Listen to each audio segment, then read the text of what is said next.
Avui fem una coliflor al forn que la farem sencera, embadurnada tota ella amb un sofregit on hi haurà ceba, all, tomàquet i espècies.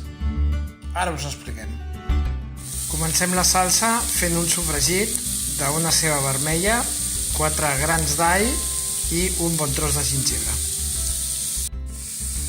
Afegim ara les llavors de fenogreco i les 4 espècies: cúrcuma, cilantre, garam masala i comí. Remenem una miqueta i a continuació hi tirarem el següent ingredient. Tot seguit hi afegim el tomàquet triturat o sencer, més o menys és entre 2 i 3 tomàquets de pera mitjans. L'equivalent serien unes 3-4 cullerades de tomàquet triturat.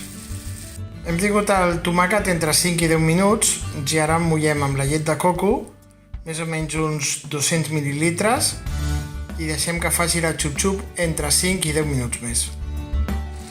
En el final de la cocció hi hem afegit uns quants anacards i ara ho triturarem. Esperem que acabi de... No, ja està bé.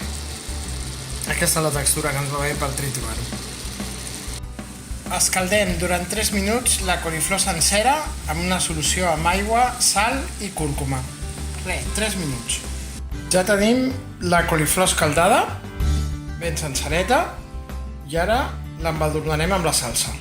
L'hem punxat una mica per uns quants llocs perquè la salsa penetri bé dintre de la coliflor. I aquí tenim com ha de quedar la coliflor abans de ficar-la al forn. Sortirà més o menys igual. De totes maneres us ho ensenyo ara i us ho ensenyo després. Ja ho tenim. Veieu que està més torradet. 20 minuts al forn a 200 graus després d'haver estat escaldant-se 4 minuts.